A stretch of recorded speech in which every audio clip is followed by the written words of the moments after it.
욥기 20장의 말씀 같이 읽었는데 이번에는 이제 욥의 말을 들은 소발의 두 번째 변론입니다. 아마 성경책에도 그렇게 나와 있을 것 같긴 한데요. 이 소발의 두 번째 변론은 1차 변론이 있었다는 거잖아요. 1차 변론에서는 어떤 얘기가 나왔냐면 악인이 모두 징계를 받는다. 그래서 징계받는 사람은 다 악인이다. 이런 논지로 이렇게 소발이 이야기했는데 오늘 두 번째 변론을 보면 일단 악인도 번영할 수 있다는 것을 전제를 한다는 거예요. 5절도 보면 5절에 그 얘기도 나오지 않습니까? 악인이 이긴다는 자랑도 뭐라고요? 잠시 바뀌었어요. 좀 논조가 바뀌었어요. 다만 악인의 그러한 번영은 일시적인 거. 첫 번째는 그냥 무조건 다 악인은 징계받는다. 그래서 징계받는 사람은 다 악인이다 였는데, 이번에는 그러한 번영은 번영을 할 수도 있지만 그건 일시적인 거다. 그리고 궁극적으로 결국은 멸망하게 된다라고 하면서 이제 뒤에는 이제 멸망에 대한 쭉 내용들이 나오는 거죠.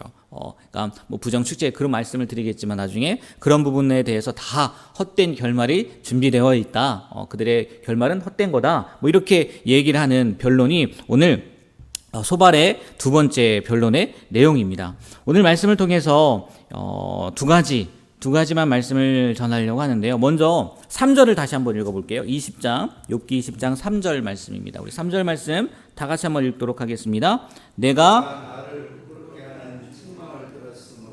나의 슬기로운 마음이 나로 하여금 대답하게 하는구나. 네, 소발이 내가 왜 대답하게 하는지 그 이유에 대해서 이야기하는데, 그 이유가 뭐냐면 내가 나를 부끄럽게 하는 책망을 들었으므로 내가 이 얘기를 한다라는 얘기거든요. 네, 나중에 쉬운 성경을 보셔도 알겠지만 이 정확한 뜻은 뭐냐면요, 네가 하는 말을 듣고 있자니 다 나를 모욕하는 말이다, 이렇게 받아들인 거예요. 그러니까 소발은요, 뭐 다른 친구들도 마찬가지일 것 같기는 해요. 욥이 하는 그 변론을요, 뭐로 들었다고요? 모욕하는 말로 들었다는 거예요.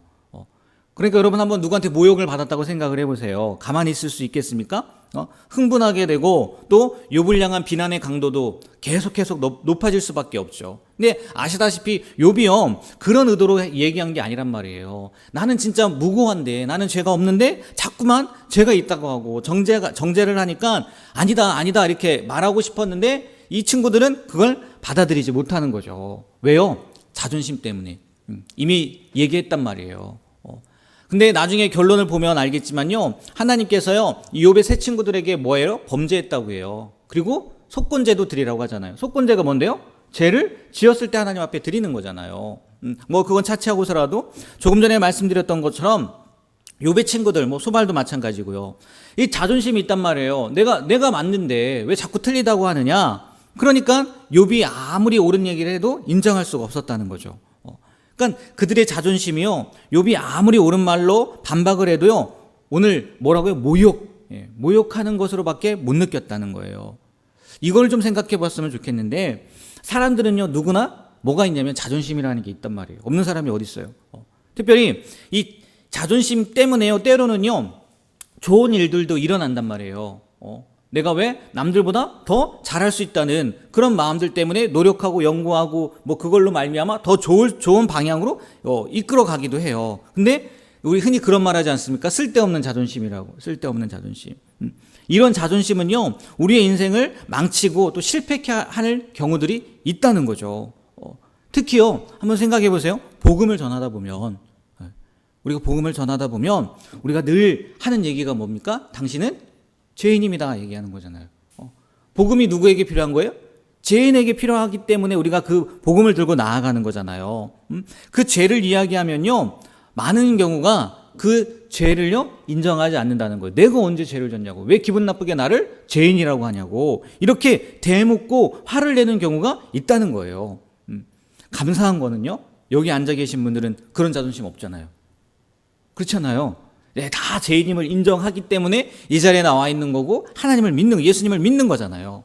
문제는 뭐냐면요, 이렇게 큰 거는 성공했는데 이거에는 버렸단 말이에요. 그래, 내가 죄인이지. 이 버렸는데 삶의 작은 문제들에서는 넘어진다는 거예요. 그 자존심 때문에. 아마 이런 경우를 이야기해 봐 주세요 하면요, 저마다 할 말이 많을 거예요. 뭐 저를 비롯해서 이 쓸데없는 자존심 때문에 괜히 이렇게 무너지는 경우들 아마 많이 있을 거란 말이에요. 바라기는요, 오늘 이 소발의 이 이야기를 통해서 우리는요 큰 승리를 한 거란 말이에요. 그렇지 않습니까? 이 세상에서 가장 큰 자존심을 꺾었음에도 불구하고 왜 삶의 작은 문제 때문에 자존심을 내세워서 어리석은 일을 행하느냐는 거죠. 우리에게는요 이런 일이 없었으면 좋겠어요. 그리고요 추가적으로 하나 더 말씀을 드리면요, 이 자존심으로 인해서 오게 되는 것이 뭐냐면 분노라는 감정이에요. 오늘 말씀을 준비하면서 이렇게 그 주석서라고 하죠, 그걸 찾다 보니까 소발이 변론하는 내용들을 이렇게 표현을 해놨더라고요. 격한 감정의 표현이다 라고 얘기했어요. 여러분, 격한 감정이 뭐예요? 요즘에 계속 말 나오잖아요. 격노 아니에요? 격한 감정이? 그게 분노란 말이에요. 분노. 그 분노의 결과로요, 위로자로 왔단 말이에요. 이호의 친구들이. 그렇잖아요. 위로하기 위해 온 거란 말이에요. 그런데 위로자로 왔다는 그 본분조차도 잃어버리게 되었다는 거죠. 자존심도 마찬가지지만 분노라는 감정도요, 우리의 본분을 잊게 하기에 충분하다는 거예요.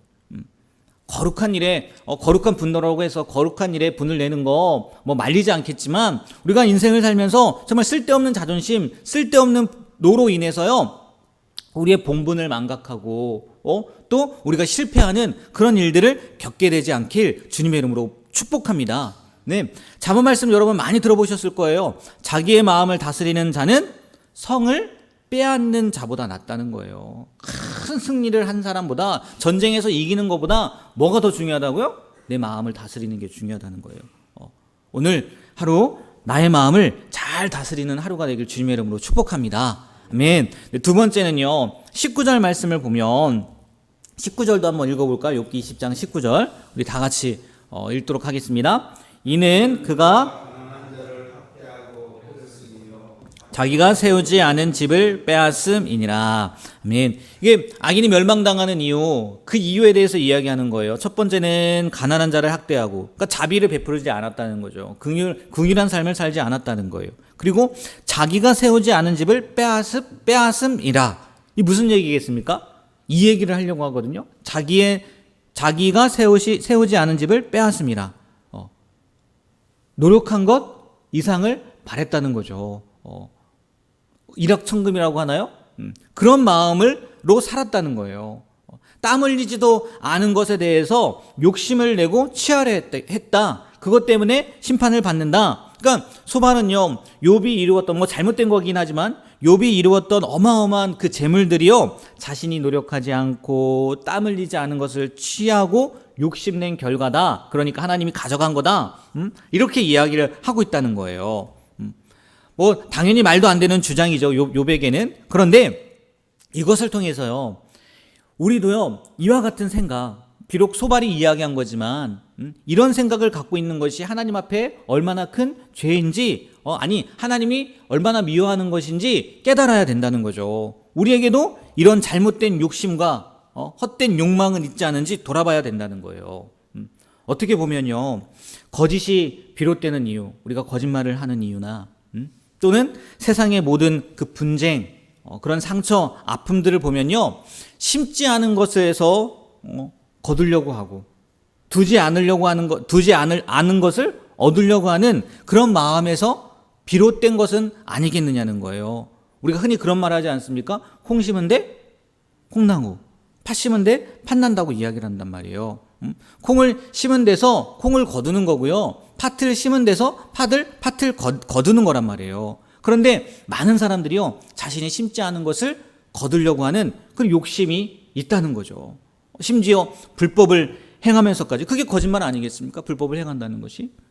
자신의 욕심을 채우려고 하는 사람들이 많다는 거예요. 이런 잘못된 욕심은요, 우리에게도 존재할 수 있다는 거예요. 저는요, 우리 성도님들이요, 삶에서, 세상에서 이런 욕심을 부리는 삶을 살지 않을 거라고 믿어요. 믿어 의심치 않아요. 근데 문제는 뭐냐면요, 신앙의 영역에서 이런 경우들이 있다는 거예요. 신앙의 영역, 삶의 영역이 아니라. 무슨 얘기냐? 내가 이렇게 했으니까 뭔가 하나님께서 더 많은 것을 주시겠지 라는 마음으로 우리가 신앙생활을 할 수도 있다는 거예요. 그거는요 정말 좀 나쁘게 표현해서요, 우리가 도박이라는 게 어떤 겁니까? 판돈을 걸고 더 많은 것들을 얻으려는 욕심된 허황된 꿈이잖아요. 그것과 같을 수 있다는 거예요. 신약성경에 보면 갈라디아서 6장 7절 8절에 제가 쉬운 성경으로 읽어드릴게요. 이런 말씀이 있어요. 스스로 속이지 마십시오. 하나님을 속일 수는 없습니다. 사람은 자기가 심은 대로 거둘 것입니다. 자기 육체의 욕망대로 심는 사람은 육체로부터 썩을 것을 거둘 것이며, 성령의 뜻을 따라 심는 사람은 성령으로부터 영원한 생명을 거둘 것입니다. 아멘. 그러니까요 우리도요 마찬가지라는 거예요. 성령의 뜻을 따라서 심지 않으면서 우리가 성령으로부터 영원한 생명을 거두려고 한다는 건 뭐예요? 허황된 욕심이라는 거예요. 우린요 그래도요 지금까지 신앙생활하고 새벽 예배에 올 정도면요 세상에서의 욕심, 허황된 욕심 안 부려요. 여러분 계속 뭐 매주일마다 로또 사세요? 안 사시잖아요. 혹시 사시는 분 없으시잖아요. 그냥 마음만 그냥 이 로또를 한번 사 이런 생각을 갖는 것뿐이지 안 사시잖아요. 일확천금 바라지 않잖아요. 근데 신앙적인 부분에서요 우리가 분명히 성령의 뜻을 따라 심는 사람은 성령으로부터 영원한 생명을 거둔다고 했는데, 심지도 않으면서 그 성령의 것을 거두려고 하는 욕심들은 있지 않나 한번 생각해 보시자는 거죠. 그래서 우리가요 우리의 삶이 육체를 위해 심고 땀을 흘려 일하는 거 뭐 당연하다고 생각하지만, 더 나아가서 성령으로부터 영생을 거두는 삶을 살아갈 수 있는 그런 은혜의 삶이 되길 주님의 이름으로 축복합니다. 네, 분명한 것은요 심는 대로 거둬요. 그러니까 성령의 것을 걷기 위해서는요 성령의 것을 심으면 돼요. 그래서 하나님이 주시는 그런 귀한 은혜들을, 은사들을 누리며 살게 되는 우리 모든 성도님들이 되시길 주님의 이름으로 부탁합니다. 네, 기도하겠습니다. 하나님, 오늘도 생명 주셔서 주님 앞에 나와 귀한 말씀을 듣고, 또 특별히 소발이 한 이야기들을 통해서 우리가 어떠한 모습이 있는지, 또 우리에게는 이러한 모습들이 보이지 않는지 생각할 수 있는 시간, 또 그것을 통해서 기도할 수 있는 시간을 허락하심에 감사드립니다. 쓸데없는 자존심, 쓸데없는 분노는 일으키고 있진 않은지 오늘도 우리의 마음을 잘 다스리는 하루가 되게 하여 주시고, 성령으로 심는 그런 귀한 하루가 되게 하여 주셔서 하나님께서 주시는 귀한 성령의 열매들을 거두며 살아가는 우리가 되게 하여 주시옵소서. 예수님의 이름으로 기도합니다. 아멘.